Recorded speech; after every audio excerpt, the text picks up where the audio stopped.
There was this one time, a few years back, when I had the strangest, most unsettling encounter. It was a quiet Tuesday afternoon, the kind of day where not much happens, and the diner was mostly empty, except for the regulars. Just when I thought it would be a slow shift, a man walked in who I'd never seen before. He was tall, mid-40s, dressed in a crisp black suit, way too formal for our little diner. What stood out the most was his expression. Calm, too calm, with this unnerving smile that never seemed to leave his face. He took a seat in one of the booths by the window, his back perfectly straight, hands resting on the table. I grabbed a menu and walked over, expecting the usual routine, but as I approached, he didn't even glance at the menu or at me. He just stared out the window, still smiling.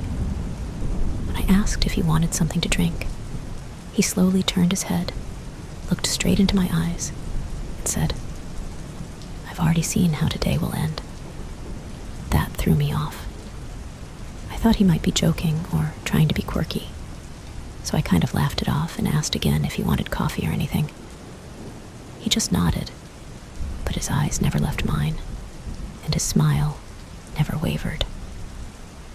I quickly brought him his coffee, trying not to think too much of it, but something about the whole interaction gave me the creeps.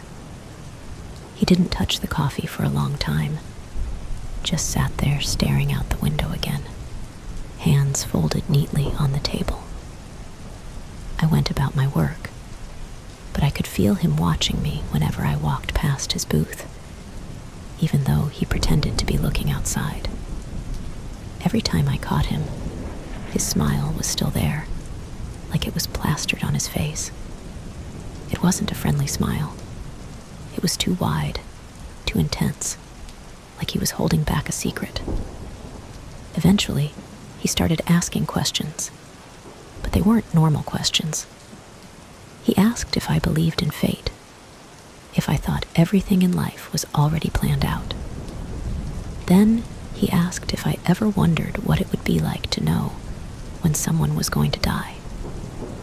I tried to steer the conversation back to something normal, like asking if he was from around here. But he just kept circling back to these bizarre philosophical questions that made me feel really uneasy. Then he said something that made my stomach drop. He leaned in a little closer and said, "I know a lot about you, more than you think." I was caught off guard, trying to figure out if I had seen him before, or if someone had mentioned me to him, but I couldn't place him. When I asked what he meant, he just chuckled softly and said, "You'll understand soon." After that, I tried to avoid his table as much as possible, only checking in when I absolutely had to. He stayed for hours, well after finishing his coffee, just sitting there, staring out the window, sometimes whispering things to himself. I couldn't make out the words, but it sounded like he was having a conversation with someone who wasn't there. As the sun started setting, I was relieved that my shift was almost over. But just when I thought I could make it through without any more weirdness, he stood up abruptly. He didn't leave any money on the table, didn't ask for the check, just stood there for a moment, looking at me with that same eerie smile. Then, as he was walking out the door, he turned around one last time and said, "Don't worry, you'll be safe tonight. It's tomorrow you should be concerned about." That absolutely freaked me out. I didn't sleep well that night, half expecting something bad to happen the next day. Nothing ever did, thankfully. But for weeks after that, I couldn't shake the feeling that he was watching me, waiting for something to happen. He never came back, but every now and then, I still think about him. His words, his smile, and that weird sense of certainty he carried with him. It was like he knew something I didn't, and that's what scared me the most. It was a slow night, like most nights in our little diner, and I was the only waitress on the floor. There were a couple of regulars at the counter, but the place was mostly empty. Just when I thought the rest of the night would drag on quietly, the door opened, and in walked a man like no one I'd ever seen before. He was tall and lanky, but he moved with this strange, jerky grace, almost like a puppet. He wore an old-fashioned suit, the kind you'd see in black and white movies, complete with a bowler hat and a cane. What really got me, though, was the color of his skin. It was unnaturally pale, like he hadn't seen sunlight in years. His eyes were large and wide, and the way he looked around the room was unsettling, like he was seeing everything for the first time. He sat down at a booth in the back corner, away from everyone else. The moment he sat down, he started humming to himself, a low, tuneless hum that I could hear from across the room. When I went over to give him a menu, he looked up at me with this too wide smile, but his lips barely moved, and his eyes never blinked. Before I could say anything, he said in this strange, sing-song voice, "I've already chosen what I want." His voice was high-pitched, but soft, almost like he was trying to sound friendly, but wasn't sure how. I asked him what he'd like, and without missing a beat, he said, "I'll have a glass of milk, but not too cold." That was weird enough, but then he added, "Exactly halfway between warm and cold." I was completely thrown off by the request. I mean, how was I supposed to get milk exactly halfway between warm and cold? But I didn't want to argue, so I nodded, smiled awkwardly, and went to the kitchen. I stood there for a minute, staring at the milk in the fridge, trying to figure out what to do.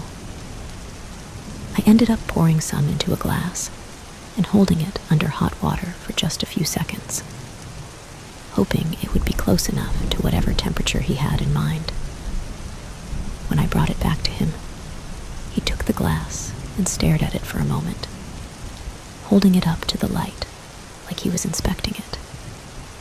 He brought the glass close to his lips, but didn't drink.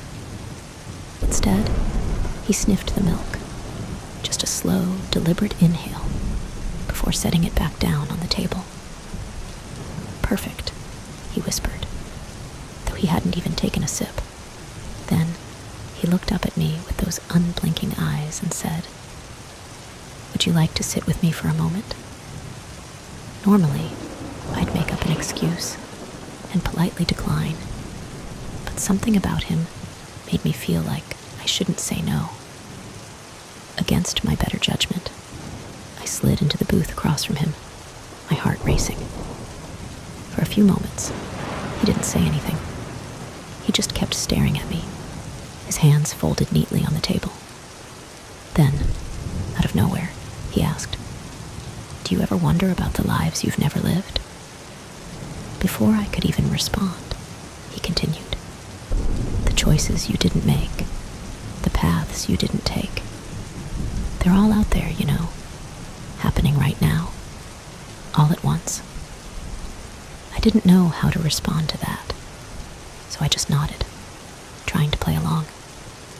He leaned in closer, his smile never fading, and whispered, "I've seen them. I've seen all the lives you could have lived, and I know how each one ends." I felt a chill run down my spine, but I forced myself to ask, "And how do they end?" He sat back, his eyes still locked on mine, and said, "Some of them, peacefully. Some of them, terribly. But there's one in particular that interests me the most." He paused, as if savoring the moment, then added, "In one of them, "You never leave this diner tonight." That's when I started to feel real fear creeping in. I didn't know if he was trying to scare me or if he was just insane. But either way, I decided it was time to get out of this conversation. I forced a laugh and said, "Well, I hope it's not this one." But he didn't laugh. He didn't move. He just stared at me for a few more seconds before finally taking a slow sip of his milk, still smiling. I excused myself, saying I had to get back to work, and hurried back behind the counter, where I tried to busy myself with anything to avoid looking in his direction. Every time I glanced over at him, though, he was still sitting there, still watching me, still sipping his milk, as if he had all the time in the world. Eventually, the other customers left, and it was just him and me in the diner. My shift was almost over, and I was praying he'd leave before I had to lock up. But as the clock ticked closer to closing time, he remained in his booth, humming softly to himself again. Finally, it was time to close. I walked over to his table and told him politely that we were closing for the night. He didn't move. He just sat there, staring up at me with that same smile. "I told you," he said quietly. "In one life, you never leave this diner." At that point, I was done with the weirdness. I told him I was calling the police if he didn't leave, and I started to back away. But just as I turned to head for the phone, I heard the sound of his chair scraping against the floor. He was finally getting up. He walked slowly to the door, tipping his hat to me as he passed. And just before he stepped outside, he turned back one last time and said, "Maybe tonight isn't the night, after all. But I'll see you again, in another life." Then, without another word, he stepped into the night and disappeared down the empty street. I locked the door behind him as fast as I could, my hands shaking. I probably should have still called the cops, but I don't think what he said was enough to really do anything. After we closed, I told the cook this was my last night. I still think about his words sometimes. I wonder if, somewhere, in one of those other lives he talked about, he's still sitting there, waiting for me to join him.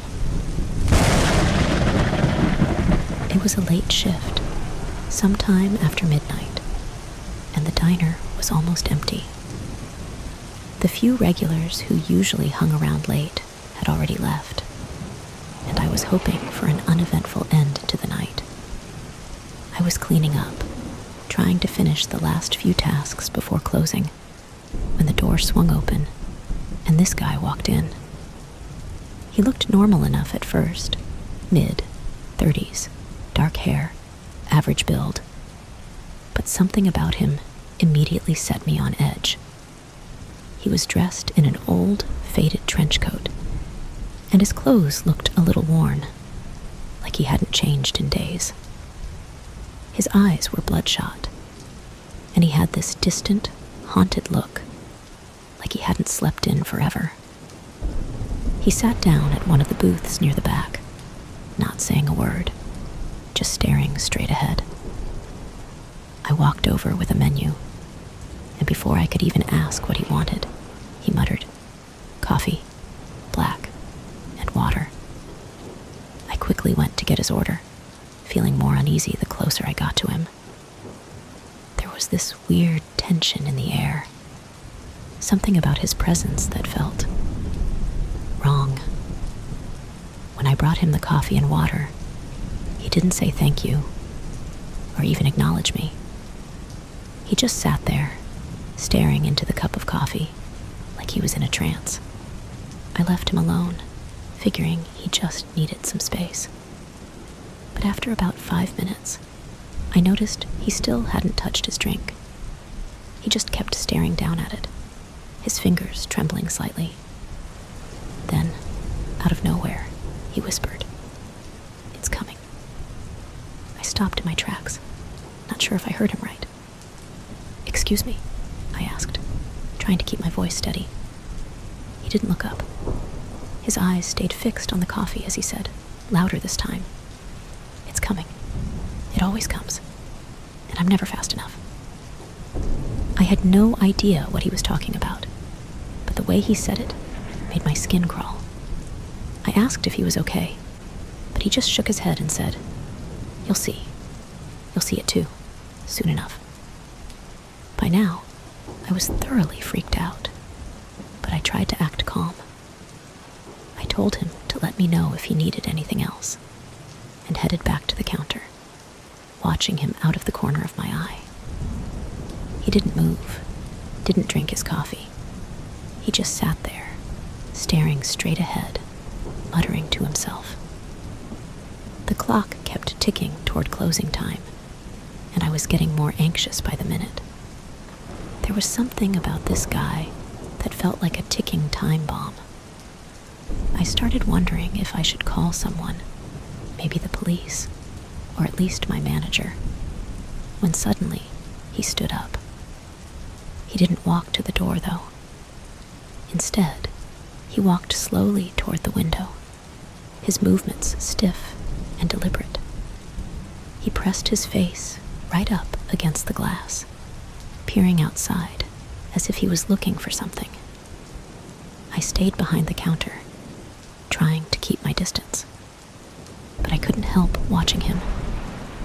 After a minute of staring out the window, he turned back to me with that same haunted expression and said, "Do you feel it?" I didn't know how to respond, so I just shook my head. He let out this low, eerie chuckle and said, "You will. You will when it's too late." At that point, I had no idea if he was having some kind of mental breakdown or if something more sinister was going on, but I wasn't about to stick around to find out. I told him we were closing soon, hoping he'd get the hint and leave. He just stared at me for a long moment, then said, "It's been following me. It always follows. No matter where I go, it's right there, watching, waiting." I didn't say anything, just tried to stay calm, but inside, my nerves were shot.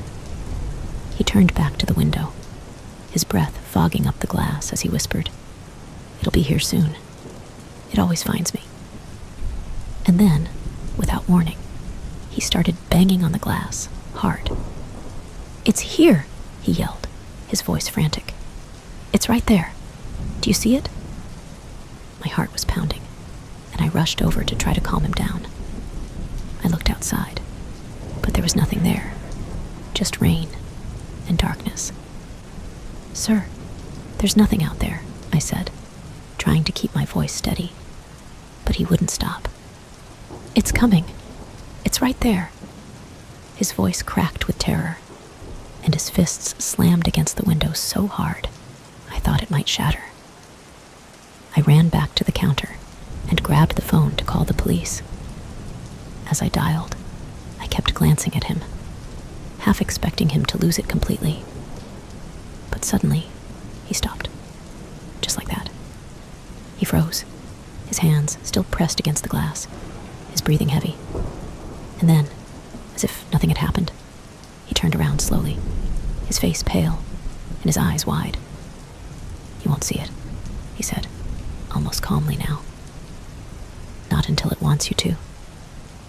I didn't know what to say. I just stood there, phone in hand, waiting for him to do something. But all he did was walk back to his booth, sit down, and stare at the table.